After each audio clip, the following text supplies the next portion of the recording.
Delhi police की तरफ से एक काफ़ी ज़बरदस्त सा अपडेट आया है, जहाँ पर इन्होंने 9 बंदों को अरेस्ट करा है, हू बेसिकली कुछ एक आईएसआई और दाऊद इब्राहिम के मॉड्यूल के साथ काम कर रहे थे। ये लोग पकड़े गए हैं आर्म्स, ग्रेनेड्स और एक्सप्लोजिव्स के साथ। आइए थोड़ी-सी इसके बारे में डिटेल में बात करते हैं। नमस्कार, जय हिंद, जय Bharat and welcome to Dave talks. Investigators की तरफ से जो अभी रिपोर्ट्स आई हैं, ये बड़ी प्रिलिमिनरी रिपोर्ट्स हैं, आज दोपहर में ही हुआ है कि साहब इनका पाकिस्तानी आईएसआई और दाऊद इब्राहिम के साथ कुछ कनेक्शंस हैं। दिल्ली, मुंबई और बड़े शहरों के अंदर इनके टारगेट्स थे और काफ़ी सारा इनका कुछ डेटा भी मिला है। सो अभी तक जो इन्फॉर्मेशन बाहर निकली है, let me just say this again, ये बड़ा प्रिलिमिनरी इन्फॉर्मेशन है। अभी दोपहर में हुआ है, मैं आपको शाम को अपडेट करके बता रहा हूँ कि ये इनका टारगेट था critical infrastructure, airports, railway station, power infrastructure और दूसरे जो वाइटल इंस्टॉलेशंस रहती हैं। क्यों? क्योंकि इन टारगेट से आपका मैक्सिमम डिसरप्शन होता है। पूरे देश की जो मीडिया है उसका एकदम से आपके ऊपर आँखें आ जाती हैं। आपका आर्थिक सिचुएशन के ऊपर आर्थिक डैमेज होता है, इकोनॉमिक डैमेज होता है और सबसे बड़ी चीज़ एक डर का माहौल फैलाने में ये लोग कामयाब होते हैं।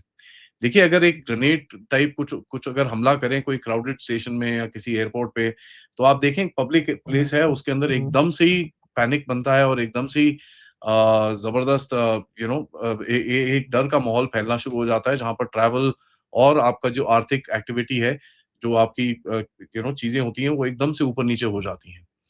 नाउ यहाँ पर देखिए सिक्योरिटी पर्सनल की तरफ से जो अपडेट आया है, दिल्ली पुलिस और स्पेशल सेल की तरफ से जो अपडेट आया है कि साहब ये लोग कुछ कुछ कर रहे थे। कहीं न कहीं कुछ सिक्योरिटी के लोगों के ऊपर भी अटैक करने की कुछ प्लान्स थे।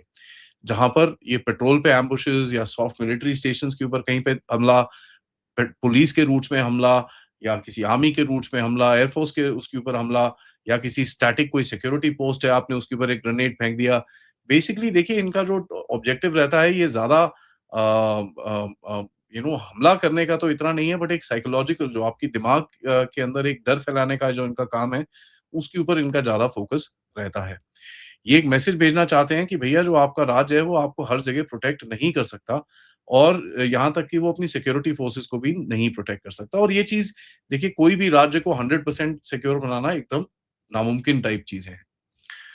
उसके बाद जो मेरे को दिखता है अभी तक जो मैंने पढ़ा इसके अंदर कि जब आप देखते हैं कि crowded markets, religious sites, transit hubs, political landmarks, airports, railway stations इन चीज़ों पे जब आप हमले कर रहे हो, तो आप एक हाई विजिबिलिटी जो अर्बन लोकेशंस के ऊपर आप हमले कर रहे हो। क्यों कर रहे हो? क्योंकि हाई विजिबिलिटी आपको चाहिए। बेसिकली वो पॉइंट है कि जहाँ पर मीडिया हो, जहाँ पर पब्लिक के सेल फोन्स हों और ये सब चीज़ें हों जो बाहर निकले और एकदम से वीडियोज़ और ये सब चीज़ें बाहर निकलनी शुरू हो जाएँ, तो उससे आपको दिखता है कि एक पब्लिक परसेप्शन क्रिएट करना है, पब्लिक के अंदर एक डर डालना है और एक वो जो वीडियो से उनका ज़्यादा वो रहता है कि भैया किस तरह से हम एक इम्पैक्ट कर सकें। कई कई रिपोर्ट्स के अंदर जो निकला है और कई मैंने काफ़ी सारी रिपोर्ट्स पढ़ी हैं इसके ऊपर, इसके अंदर कई लोग कहते हैं nuclear facilities amongst intended targets, well operationally feasible हो ना हो, बट एक न्यूक्लियर फैसिलिटी के गेट के ऊपर जाके आपने एक ग्रेनेड फेंक दिया, वो काफ़ी हो जाता है बिकॉज़ एक न्यूक्लियर के साथ कनेक्टेड हो जाता है वहाँ पर। तो ये बेसिकली एक उनका काम है कि एक इंटरनेशनल अटेंशन हो इसके अंदर, फोकस आए और यहाँ पर ये दोबारा से एक कन्वर्सेशन शुरू कर सकें, ठीक है? और ये बंदे जो आप पकड़े गए हैं, 9 बंदे जो पकड़े गए हैं, इसके अंदर ये सारे आपके यहाँ के ही बंदे हैं, तो कोई बाहर के तो है नहीं। तो ये बोल सके साहब हमारा कोई लेना-देना नहीं है, ये तो इनके अपने बंदे हैं, ये सब चीज़ें जो कर रहे हैं। और आईएसआई का देखिए अभी जो लेटेस्ट प्लान चल रहा है, उसके अंदर अर्बन मॉड्यूल्स काफ़ी सारे निकले हैं। हमने देखा जिस तरह से वो डॉक्टर्स का ग्रुप निकला, ठीक है? एक पढ़े-लिखे लोग हैं, जो हमले करने में एकदम आगे खड़े हुए हैं।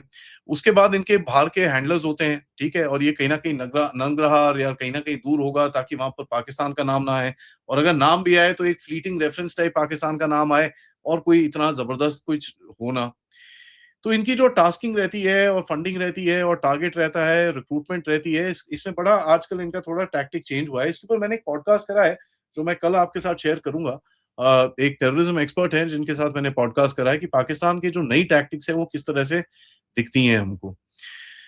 यहाँ पर देखिए 3-4 अभी जो क्या होगा, इनका जो 3 लेयर्स के अंदर इनको पकड़ा जाएगा, ठीक है? एक तो ओवरसीज़ हैंडलर के बारे में आप पता करेंगे। दूसरा लॉजिस्टिक्स का इनका जो कौन कोऑर्डिनेटर था, कौन इनको वेपन्स दे रहा था, कौन सेफ हाउसेज़ दे रहा था, कौन गाड़ियाँ दे रहा था, कौन सिम कार्ड्स दे रहा था, कौन असाइनमेंट दे रहा था इनको, इनके पास जो सेल फ़ोन्स हैं, उसके ऊपर क्या-क्या चीज़ें हैं और क्योंकि इनका ऑब्वियसली देखिए ये प्रोटेक्टिव तो रहते ही रहते हैं, बट कहीं न कहीं चीज़ें भूल जाते हैं।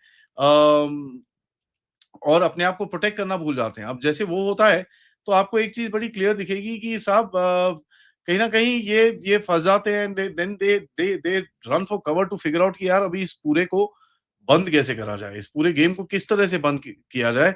क्योंकि देखिए अगर एक बारी आप पकड़े गए, उसके बाद जब उनकी पोल खुलती है, तो फिर बहुत सारी चीज़ें निकल जाती हैं। क्योंकि ये सेल जो होते हैं, देखिए ये जो 9 बंदे पकड़े गए होंगे, ये एक एग्ज़ीक्यूशन सेल होगा। इनके ओजीडब्ल्यू जो ओवरग्राउंड वर्कर्स हैं, जो हैंडलर्स हैं, वो सब सेपरेट होंगे। अब इनमें से कितने लोग इनके साथ कनेक्टेड हैं, कितने नहीं हैं, ये एक इन्वेस्टिगेशन का पार्ट रहेगा। यहाँ पर दाऊद का कनेक्शन बाहर आ रहा है, ये बड़ा इंपॉर्टेंट है। देखिए, दाऊद का जो ये एक एक एक जो कनेक्शन अभी तक निकल रहा है, इसका मतलब क्या है? दाऊद के साथ इनका एक तो टेरर का तो लिंक है ही है और दूसरा नार्को का लिंक भी आ जाता है। So it's it's a terror narco sort of a system. और ये आप देखेंगे कि भई ये दिल्ली में कर रहे हैं तो पंजाब के अंदर आपको एक फोकस दिखेगा। पंजाब से क्या वेपन्स आए हैं कि नहीं आए हैं, कि नारकोटिक्स आए हैं कि नहीं आए हैं, इसके ऊपर आपको कुछ कनेक्शंस आगे जाके दिखेंगे। एक जो नेटवर्क होता है वो इनको एक स्ट्रक्चर देता है, ठीक है? एक स्ट्रैटेजिक डायरेक्शन देता है, टारगेट सिलेक्शन करके देता है और अंडरवर्ल्ड जो दाऊद का है, उसके अंदर से आपको क्या मिलता है? स्मगलिंग होती है, सेफ हाउसेस मिलते हैं, हवाला ट्रांज़ैक्शन मिलते हैं, फेक आईडीज़ मिलती हैं, लोकल क्रिमिनल्स जो होते हैं, जो आपको ग्रेनेड्स और AK-47 और ये सब चीज़ें दिलवा देंगे, तो ये सब चीज़ें मिलती हैं। तो देखिए आपका जो एक एक इसको एनालाइज़ करने का तरीका होना चाहिए, वो थोड़ा-सा डिफरेंट होना चाहिए कि दाऊद की तरफ से इस दाऊद का जो ग्रुप रहेगा विल बी द फैसिलिटेटर, ठीक है जी? और इनके जो गैंग्स और ये सब चीज़ें इधर-उधर होते हैं, वो फैसिलिटेटर होंगे। They might not know exactly करना क्या है, दे माइट नो एक्चुअली करना क्या है। That I don't know at the moment but कहीं कहीं न कहीं ये सारे फैसिलिटेटर्स होते हैं, जहाँ पर एक सेट लोग के आए हैं क्योंकि ये देखिए, ये जो सेल्स होते हैं, ये बड़े डिस्कनेक्टेड होते हैं। इनके अंदर बीच में कनेक्शन होता नहीं है, बिकॉज़ अगर एक पकड़ा जाए तो ये ना हो कि पूरा गिर जाए। तो दैट्स हाउ दे ऑपरेट। तो ये सेल है जो ऑपरेशनल कुछ करना चाहता है। इसका कॉन्टैक्ट बनाया एक दूसरे सेल के साथ जो बेसिकली लोकल क्रिमिनल्स, गैंगस्टर्स और ये सब चीज़ें हैं और ये इनको हेल्प करते हैं कुछ चीज़ों में फॉर एग्ज़ाम्पल जैसे मैंने आपको बताया पैसे चाहिए, ये चाहिए, वो चाहिए, वो सब वेपन्स चाहिए, वो सब में ये फैसिलिटेट करेंगे। उसके बाद वो वेपन्स के साथ होगा क्या वो सिर्फ़ ये जानते हैं, ये नहीं जानेंगे। That's how normally the cell works. इस पर्टिकुलर गेम के अंदर क्या है हमको अभी पता नहीं है तो we will come to know. जो सिक्योरिटी फोर्सेस का सबसे ज़्यादा इस टाइम पे फोकस रहेगा कि भाई डिस्पोजेबल इनके सेल फोन डिवाइसेस और क्या-क्या चीज़ें हैं। बर्नर फ़ोन्स जिनको बोलते हैं, ठीक है जी? उसके बाद सिम कार्ड्स कितने हैं? कितने कितने लोगों ने लिए हैं? एन्क्रिप्टेड एप्लीकेशंस कौन-सी हैं? डिलीटेड चैट्स कौन से हैं? इनके फ़ोन के डेटाबेस में जाके चीज़ें निकालनी पड़ेंगी। फॉरेन नंबर्स कहाँ-कहाँ के हैं? किस तरह पैसे आए हैं इनके पास? क्या ऑनलाइन आए हैं, ऑफलाइन आए हैं, क्रिप्टो की तरफ से आए हैं कि कैश मिला है इनको? क्या किस तरह से वो पूरा गेम हुआ है? तो इसके अंदर पूरा एक लेयर एक्सपोज़ होगी जहाँ पर हैंडलर के साथ, कोऑर्डिनेटर के साथ, लोकल फैसिलिटेटर के साथ, ऑपरेटिव का क्या पूरा नेटवर्क है, वो पूरा इसके बारे में बाहर निकलेगा। नाउ देखिए जस्ट द शेयर फैक्ट कि इनको पकड़ा गया है, दैट मीन्स दिल्ली पुलिस या जो हमारी इंटेलिजेंस एजेंसीज़ हैं, इनके ऊपर एक नज़र तो थी। दे माइट नो ये करने की कोशिश क्या कर रहे हैं। नॉर्मली जब ये सेल्स को बस्ट किया जाता है, इनको एक टाइम पे किया जाता है जब आपको पता चल चुका है कि भैया अब ये तैयार हो गए हैं, ठीक है? They are ready with everything. इनके लोकल कॉन्टैक्ट्स अभी बिल्कुल नहीं होंगे। ये अभी हाइडिंग में जाने वाले हैं because before they attack normally they go quite. तो उस क्वाइट में जाने से पहले इनको उठा लिया जाता है ताकि आपको पता है कि यार इनका पूरा नेटवर्क ये है। ये बंदे ने इससे बात करी थी, ये इससे बात करी थी, ये इससे बात करी थी, एक यहाँ हुआ, यहाँ हुआ। तो एक सर्वेलेंस ऑलरेडी चल रही होती है। उसके तहत आप फिर ये ऑपरेशंस करते हैं, जहाँ पर आपको पता चलता है कि भैया गेम क्या है। सो इट्स ये इंटेलिजेंस के ऑपरेशन जो होते हैं वो काफ़ी ऐसे ऐसे नहीं जाके आप किसी को उठा लेते हैं, आप काफ़ी टाइम पे इनके ऊपर नज़र रखते हो। Because you need to know किस किस जगह पे क्या चल रहा है, कौन फंड कर रहा है, कौन बाहर से कहाँ से ग्रेनेड्स किन कहाँ से आए हैं। तो आप अभी एक्सपेक्ट करोगे ग्रेनेड्स का मतलब आर्म सप्लायर्स के ऊपर कहीं न कहीं कुछ ना कुछ बर्स्ट होंगे एंड मेरा हिंट ये कहता है कि प पंजाब के अंदर आपको दिखेगा कहीं न कहीं कुछ क्रैकडाउन होता हुआ अगले 3, 4, 5 दिनों के अंदर वेयर यू विल सी इनका नेटवर्क को बस्ट करने की कोशिश की जाएगी।